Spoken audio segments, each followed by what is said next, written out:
All right, hello everybody. Blake Guskovict from Youth for Truth here, and today I'm with. Micah Macciovello, and I'm excited to be here. And I just want to say thank you, Blake, for having me on the cast over here.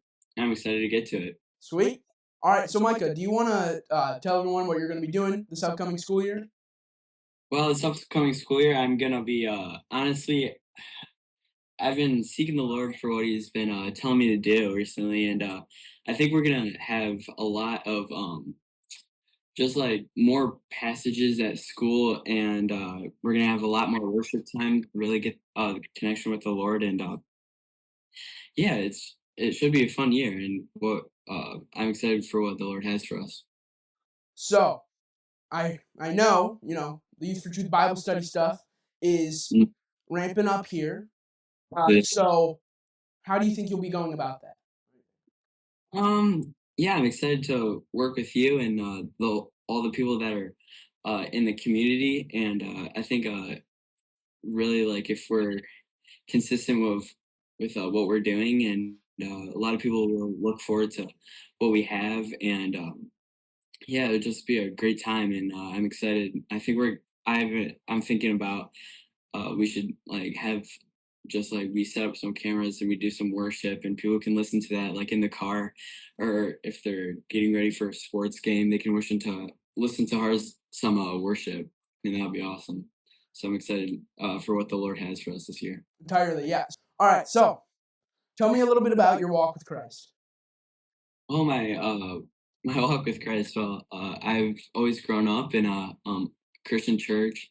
I've grown up in a Christian family, but man, growing up in a Christian church and Christian family, it's not you're 100% with God, right? You have to make that point for yourself, and I didn't really realize that.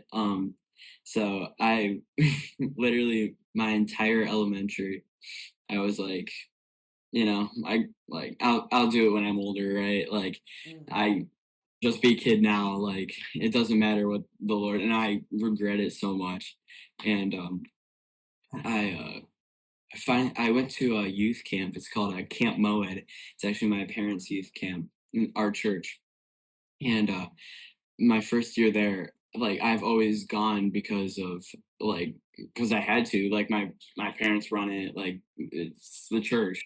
I've always had to go to it, and I've never really had a true encounter with God. And it was my first official year of me being an official camper, and I had my first encounter with God, and I was like, well, I was just like smacked in the face. I had no idea how like to react to it, and I was like, this is really what God is telling me to do, and like, and then I went to our sixth and seventh or sixth grade camp, and I met the Lord face to face again, and I was like, well, okay, like here it is again, and um I was like, "Oh, okay, like, I guess I should start reading my Bible, like, that's a cool thing, like, that's what Christians do." And then I was like, "Oh, Christians, they raise their hands during praise and worship." So I started, raise my hands, the TV, those average or whatever, raising your hands, and I was like, "Oh, Christians jump up and down, like, blah, blah, blah, when they worship too." So I started to jump up and down, get into it, and, then I realized I I wasn't really doing it for the Lord anymore. I was doing it for people to say, "Oh, like, Micah's he's worshiping the Lord over there, like, whoa, whoa, whoa, like, we're like, is the camera on me?" Like, I wasn't really doing it actually for the Lord, so and I realized I was doing it for other people and, not straight up to the Lord. Um, I actually didn't realize it until I read it in Matthew 6 here. It Nice. says Matthew 6, it says, "When you pray, don't be like the hypocrites who love to pray publicly on the street corners and in the synagogues where everyone else can see them. I tell you the truth, that is all, uh, that is, They've received yeah, their reward in full. exactly." You know what's actually so crazy about that? Sorry to interject here. Oh, you're good. I was writing my book today, and I actually just put that verse in. so, Really? That's so awesome. I think that's really great. Honestly, just to say in your thing about how you ended up doing it for yourself. It's like that's such a good trap from the enemy where he thinks he puts you in this position where you think you Jesus knows you and you know him, according to Matthew 7. After that, great chapter. Well, he puts you in that position to where you think you're just impenetrable to everything. But Mm, when the Lord opens your eyes to see, man, I'm doing it for myself. It's truly it's freeing and it's amazing. yes, yeah, and, I feel like, it's like you said, it's a great capturing thing that the devil does, and the devil, obviously, he knows what he's doing, and, yeah, so when I was starting to read I read that and I was like, "Oh my," like, geez, like, I need to do this toward the Lord, and, when I started to do that, I started to actually, like, get in connection with God, and then he started using me to lead other people to Christianity, and, I play on a travel baseball team, and I started to talk to them about the Lord, and I actually got the whole team in a whole big prayer, and it was awesome. Heck yeah. And it's so cool when you're, like when the Lord reveals something to you and at a young age, and you can, like, continue to build on that. I wish I could have done it when I was younger, and actually I sat in every Sunday school service. I sat through every worship thing, and I didn't really I was like, "Oh gosh, like, we have to go to church again today." Like, it was really, actually impactful when, I started to do it uh, for myself and for the Lord, and to have a relationship with Him. It's really cool to see what you can do with that. And it's really cool to see the next generation not doing what I did and just like skipping church.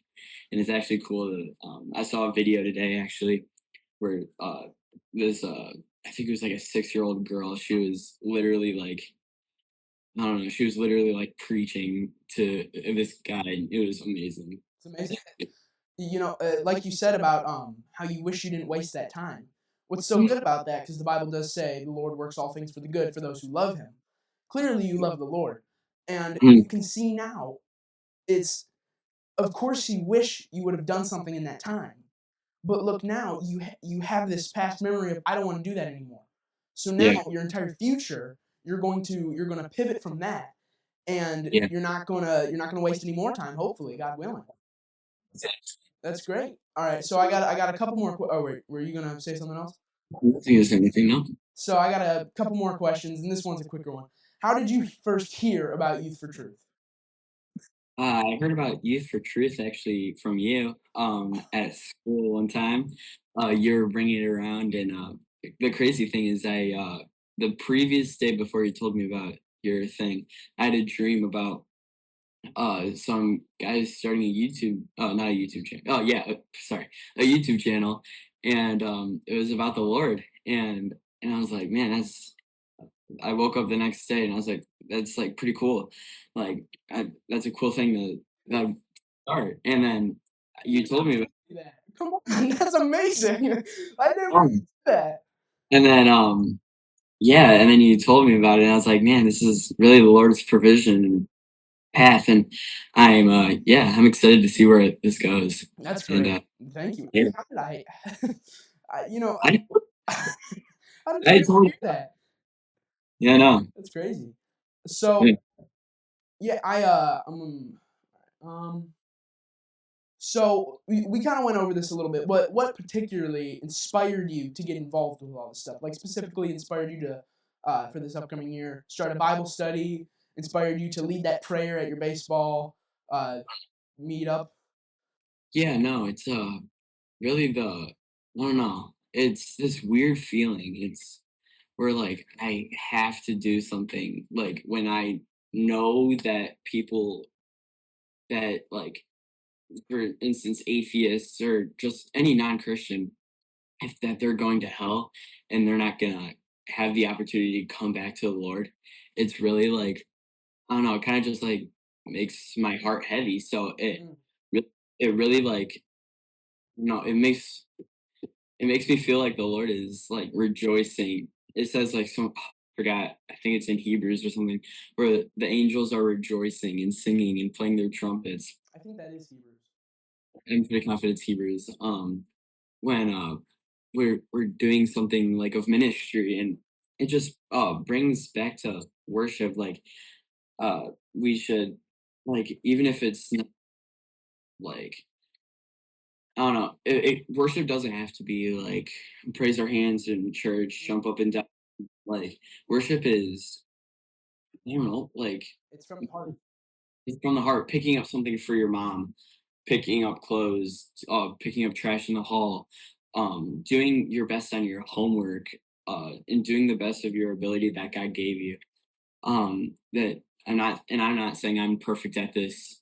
Like I'm definitely not perfect at this at all, but I try my best. But the Lord is always honoring us.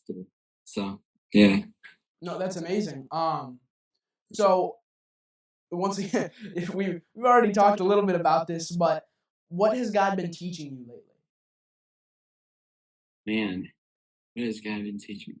Well, I've been having to make some big decisions in my personal life, and I've been like, I've been kind of, yeah, like kind of freaking out about it because, like, I don't know, it's just bigger decisions, and the the Lord, He's been just like I don't, I keep on forgetting where it is, but in the Bible, but it says somewhere that it's not our time, but it's the Lord's, and the Lord, He might not respond like immediately, but He's gonna give us um those signals to where he wants us to go. Um and the Lord's he to be honest, I'm kind of like in a place of like, Lord, where are you? Like, where are you gonna point me? And yeah, it's gonna be it's kind of like interesting uh where it's like not my timing and like what he wants me to do. So yeah. Trust in the Lord with all your heart. All right. Why do you think right now students across the world need Christ more than ever? Um, I don't know. Take as much time as you need. I think what I was saying earlier, just like what the worst thing is obviously going to hell, but um I don't know. It feel like we're so addicted to our phones, and that we're like taking stuff off of, like, we're taking stuff out of reality, you know? Like we're always locked in on our phones, but we really need to be locked in on Jesus. But yeah, there. I actually saw this thing today. This doesn't relate to the question, but I just thought it was funny. The video said that there's a reason why they're called Apple phones, and there's a bite out of the apple for Adam and Eve. Oh, okay. The It triangle was of good just, and evil. it was just funny. Oh, yeah, I know, but yeah, it's just I don't know. No, yeah, I totally agree. I think, um, kind of to sum up, because I know I know what you're getting at. I think one reason why students across the world need Christ more than ever is because there's just so many temptations that are hidden everywhere. You think, and they've always been hidden, but Yeah, you can look back in history more, and you can see, well, like, witchcraft. That's obviously a temptation, a sin, which that still happens today, sadly. But you can see now it's like just these phones, these little apps, these websites. They everyone's telling you that it's correct, that it's right, that nothing's even wrong. To follow your own heart, to follow your own truth. But really, what it is that there's one truth, and it's the Word of God. And if everything's hidden so well, because Satan's been in this game for thousands of years, he he knows how to tempt people. yeah, So I think they need it primarily right now more than ever, because of all the hidden temptations. and especially more temptations with more phones coming out and people getting younger with phones. Like I saw like a kid the other day who was literally like 5 and had a cell phone. And I was like, you're exposing your kid to so many temptations and sinful stuff at a young age. And I think that's where, like I was saying earlier, where you're those kids, they're just like sitting. Maybe they're a Christian, maybe they're not, but they're getting more farther and farther away from the Lord, and that's because of those temptations, and they don't even know they're getting tempted, and yeah, by Satan because they're at that young age, and once we're older, we can like, well, obviously we're still young, but um when we get older, we're more aware of those temptations and mistakes that we've made. Like for instance, like if I was 5 years old and I wanted to slap an ice cream out of my older brother's hand because I don't know, I just wanted to. But like now that we're older, we're we have more self control to like I don't know, not go on a website or but yeah. Yeah, there's a study done. I forget by who, but your principal would always talk about it, where the ideas that you kind of live by, that you believe in, by the age of 12 to 13, if you believe them totally in your mind, then they're way harder to get out of your brain than they were when you were 9 or when you were 5 or something. And Exactly. I think really the youth need it right now because, like we talked about, the temptations all around. And Exactly. if you live a lifestyle of temptation every single moment, that could be on your phone, that could be anywhere, that could be with your friends. If you live that out, then it's going to be way harder to get out of it. And really, the plea is guys, come on, you have an eternity ahead of you, and you want to be with the King of Kings, the Lord of Lords. You do not want to be with the little piece of junk that is Satan. You do not want to be with him. Yeah, that's So, awesome. what advice would you give to Christian students? Christian students, I would, like I said earlier, keep worshiping, because I feel like we're a generation of worship. I felt that literally always since I've been a true Christian. I've always felt that this generation is a generation of worship, and it might be singing on the stage with a guitar, or piano, or drums, or bass, anything. But worship, like I was saying earlier, is also doing the little things right, picking up clothes, telling people about the Lord. That's worship. And is the motivation behind those things? Yeah, like you were saying, it's from the heart. And yeah, I would say keep on reading your Bible, keep on being consistent with the word, and the last piece of advice I would say is when you're praying, um, I would say you pray and listen. Listen, When yes. when I go to bed at night and I do my regular prayer, um, I probably pray for I don't know 10 minutes, 25 minutes, and then I wait for that same amount of time, and then and see what the Lord. And I've heard so much more back from the Lord than me just like talking and talking. Sometimes I don't even say anything, I just wait and listen. Yeah, And honestly. Oh, sorry. Continue. no, Oh, I think a couple things. When I started listening in my prayer, which was a little over a year ago, which is when I really took Christ seriously and truly started devoting my life and submitting myself to Him. When I started listening, it blew me away because I would always just pray my little God help me, God, all this stuff, and of course show partiality in all my prayers, where it's like, oh, everything I want, that means God wants. But when I started listening, it's like, this is not about you, man. It's about yeah, Jesus. And exactly. I like what you said about you pray for a certain amount of time, and that same amount of time you give to Jesus. I think that's an amazing start, really. And I say start because, Yeah, yeah, yeah. of course, you want to listen a bunch. But I mean, I do the same thing, of course. I give the same time. Yeah, But yeah, yeah. uh, I think when you start to listen, that's another way of submitting to God. Mhm, Of it's more than just my talking, God. It's your talking over my talking. yeah, And often, like going back to the smartphone thing, you always have a piece of media in your hands. You always have a piece of media that you're looking at. And Yeah, oftentimes it's the political scene, it's what's happening in the Middle East. It's like all this stuff that just fills your brain with dread. And it's truly dismal. And if you don't give God time to clear that out, then you're going to forever be miserable. yeah. So I really do think all this stuff is just amazing, and I love what you're saying. You're very wise. Thank you. Thank you so much. What really just what is your message?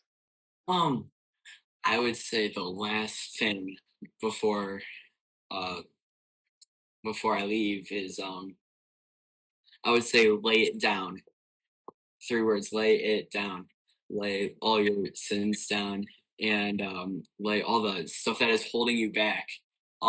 Like and our principal showed us a video of chiseling. You have to chisel all the stuff that's holding you back from the Lord.